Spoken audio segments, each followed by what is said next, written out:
नमस्कार दोस्तों, आप सभी कुशल मंगल होंगे। फाइनली आपका जो मेरिट लिस्ट है वो फ़िलहाल आ चुका है। एक कॉम्प्रिहेंसिव मेरिट लिस्ट जिसको कहते हैं वो आ चुका है। साथ में जो शेड्यूल है वो भी आ चुका है। मैं हम लोग यहाँ पे थोड़ा एनालाइज़ करेंगे और हम लोग ये बातें करेंगे कि जो नॉर्मल कॉम्प्रिहेंसिव लिस्ट है और इसमें दोनों में अंतर क्या है। तो सबसे पहले अगर हम देखेंगे इसमें कि जो शेड्यूल जो है यहाँ पे जो सबसे यहाँ पे लिखा हुआ है जो नंबर 1 जो अगर हम देखें जहाँ पे display of the merit list on the university website जो 21 तारीख आज है जो ऑलरेडी ये पब्लिश हो चुका है। दूसरी अगर देखें जहाँ पे जो फर्स्ट काउंसलिंग है उसका डेट यहाँ दिया हुआ है 24। तो 24 को जो है ना लिस्ट वो कैटेगरी वाइज़ आएगा और जो आज जो वेबसाइट पे आया है उसमें है कि जितने सारे बच्चे सपोज़ दैट कि कोई एक डिपार्टमेंट लेते हैं, वहाँ पे अगर 600 बच्चे ने अप्लाई किया है, तो वहाँ पे विथ कैटेगरी वाइज़ शो होगा। मैं भी आपको उसको दिखाने वाला हूँ उस वीडियो को, उस चीज़ों को मैं आपको दिखाने वाला हूँ, ठीक है? आप टेंशन ना लो। उसके बाद क्या है कि जो सीट वैकेंट होगा, तो क्या है कि वो 28 तारीख को दिख जाएगा कि सीट वैकेंट है या नहीं। तो ये जो ऑनलाइन पेमेंट का क्या है सीन ये भी आप समझ लो। क्या है कि जब आपका 24 तारीख को लिस्ट में नाम आएगा, सपोज़ दैट कि आपका फर्स्ट लिस्ट में नाम आ गया, तो आपको क्या करना है?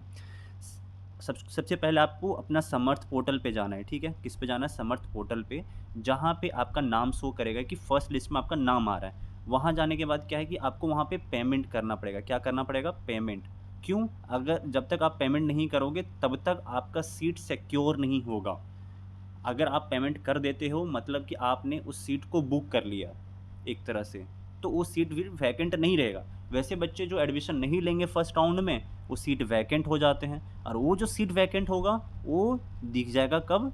लगभग 28 को ही दिखेगा और वो जब 28 को दिखेगा, तो वो जो सेकंड काउंसलिंग है, तो वो चलेगा फिर सेकंड स्टार्ट काउंसलिंग हो जाएगा, जो 1 तारीख को स्टार्ट होगा, 1 जुलाई को स्टार्ट होने वाला है। सेम इसमें यही प्रोसेस होगा, वहाँ पे आपको ऑनलाइन पेमेंट करना पड़ेगा लगभग 4 तारीख तक।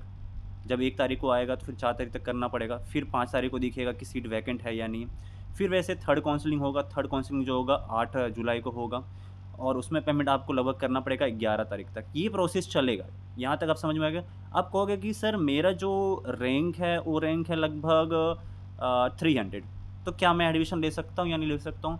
देखो, अभी क्या होता है कि first round, second round, third round जब चलते हैं ना, तो उसमें क्या होता है कि जो बच्चे लगभग 70-80 रैंक के होते हैं ना, वहाँ तक उनको ये मिल जाता है प्रेफ़रेंस। अब इसके बाद क्या होगा, देखो यहाँ लिखा हुआ है display of the seat vacant. Suppose that कि इतने 3 काउंसलिंग हुए हैं, ओके, ऑनलाइन काउंसलिंग। इसके बावजूद भी आपके डिपार्टमेंट में 20 सीटें खाली रह जाती हैं। कितनी सीटें? सपोज़ दैट एक एग्ज़ाम्पल लेकर चलते हैं, 20 सीटें खाली हो जाती हैं। तब क्या होगा? इसके बाद होता है ओपन काउंसलिंग। क्या होता है? ओपन काउंसलिंग होता है और ओपन काउंसलिंग में क्या होता है कि जितने बच्चे फिज़िकली वहाँ पे प्रेज़ेंट होते हैं, जितने बच्चे वहाँ फिज़िकली प्रेज़ेंट होते हैं, सपोज़ दैट कि वहाँ पे 50 बच्चे आते हैं फिज़िकली, मतलब आपको डॉक्यूमेंट वगैरह लेकर के वहाँ पे आपको खुद वहाँ यूनिवर्सिटी पहुँचना पड़ेगा। वहाँ पे पहुँचते हैं कितना स्टूडेंट, लगभग 50 एग्ज़ाम्पल लेकर के चलते हैं, 50 स्टूडेंट्स वहाँ पहुँचते हैं। तो 50 स्टूडेंट मेंबर से भी एक मेरिट लिस्ट रेडी होगा। क्या होगा? मेरिट लिस्ट रेडी होगा। जैसे अभी ओपन काउंसलिंग में फर्स्ट आपने देखा होगा कि मेरिट लिस्ट पे तैयार हुआ कि मार्क्स जिसका ज़्यादा था वो फर्स्ट में आया। वैसे ही वहाँ पे मेरिट लिस्ट तैयार होगा। तो उसमें से जो 20 बच्चे होंगे उनको वहाँ पे एडमिशन मिलेगा। क्या होगा? एडमिशन मिलेगा। अब इसमें भी होता है कि जो जिनका कम मार्क्स होता है वो भी बच्चे आते हैं, जिनका हाईएस्ट मार्क्स होता है वो भी बच्चे आते हैं। ये डिपेंड करता है कि वहाँ पे जो स्टूडेंट्स हैं वो कितने स्टूडेंट्स आते हैं और कितने मार्क्स वाले आते हैं। ये उस पे डिपेंड करता है। सपोज़ दैट कि हो सकता है वहाँ पे टॉपर नहीं आता है, वहाँ पे आ जाता है 80 मार्क्स वाला बच्चा, तो फिर उनको सीट मिल जाएगा। अगर आपको 300 में से आपको अगर मार्क्स मिला हुआ है 200, आप अगर वहाँ एडमिशन लेना चाहते हैं ओपन काउंसलिंग में, तो आप जाके वहाँ ले सकते हैं, कोई दिक्कत नहीं है। तो ये डिपेंड करता है कि आपका जो मार्क्स है, जो वहाँ पे बच्चे पहुँच रहे हैं, वो कितने मार्क्स वाला पहुँच रहे हैं। हो सकता है वहाँ पे कि आप सोच रहे होंगे कि सर मेरा मेरा मार्क्स तो मात्र 80 मार्क्स है सर आउट ऑफ 300। तो आप कहोगे सर मेरा तो एडमिशन नहीं होगा। मेरा कहना है कि बच्चे आप जा करके एटलीस्ट वहाँ पे जॉइन तो करो, फिज़िकली प्रेज़ेंट तो हो। क्या पता कि आपसे भी कम वाला बच्चा आपके पास वहाँ पे जा रहा हो सकता है 80 मार्क्स आपका है, हो सकता है किसी का 50 मार्क्स है, वो भी बच्चा वहाँ जा रहा है। आप ये सोच के नहीं जा रहे हो कि मेरा नहीं होगा, हो सकता है 50 मार्क्स वाला स्टूडेंट्स हो जाए। क्योंकि अगर आप देखोगे ना ओपन काउंसलिंग में जो मैंने ऑलरेडी डाल रखा है, वहाँ पे आप देखोगे कि किसी का 80 नंबर, 50 नंबर का वहाँ पे एडमिशन हो रहा है। ऐसा क्यों हो रहा है? क्योंकि वो बच्चे वहाँ पहुँच रहे हैं और आप पहले हार मान जाते हैं कि सर मेरा एडमिशन नहीं होगा, नहीं होगा नहीं। तो मेरा कहना है थोड़ा धैर्य रखो, सब कुछ होगा, आपका भी एडमिशन होगा। ऐसा नहीं है कि नहीं होगा, जो टॉपर है पहला उसका होगा, देन आपका फिर आएगा नंबर।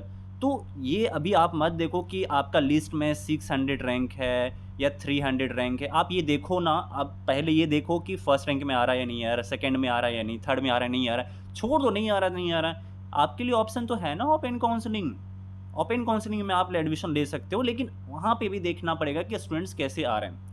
तो ये जो चीज़ें हैं, ये आपको ध्यान देनी पड़ेगी। सबसे पहले मैंने आपको बताया कि सबसे पहले आपको क्या करना होगा, अगर लिस्ट में नाम आता है तो जल्दी से आप समर्थ पोर्टल पे अपना जाओ और वहाँ पे जाकर के सीट जो है आप वहाँ पे जाके बुक कर लो। जब सीट बुक कर लोगे मतलब आपका सीट कन्फर्म हो जाएगा, और जब ये 3 चीज़ें यहाँ पे हो जाती हो, तब उसके बाद आपको फिज़िकली वहाँ पे बुलाया जाएगा वेरिफ़िकेशन के लिए। उसके लिए एक अलग से डेट आपको दिया जाएगा, जो वेबसाइट पे आ जाएगा। बाकी सब ठीक है, इसके अलावा अगर कोई क्वेरीज़ है आप कमेंट करो, और पर्सनली आप व्हाट्सएप पे प्लीज़ थोड़ा अवॉइड करो, क्योंकि आप लोग का व्हाट्सएप पे बहुत ज़्यादा कमेंट्स आ रहा है, तो आप थोड़ा-सा यूट्यूब पे ही कमेंट करके पूछो, मैं वहाँ पे अब ज़रूर हेल्प करूँगा। तब तक के लिए बाय-बाय और अपना ध्यान रखें।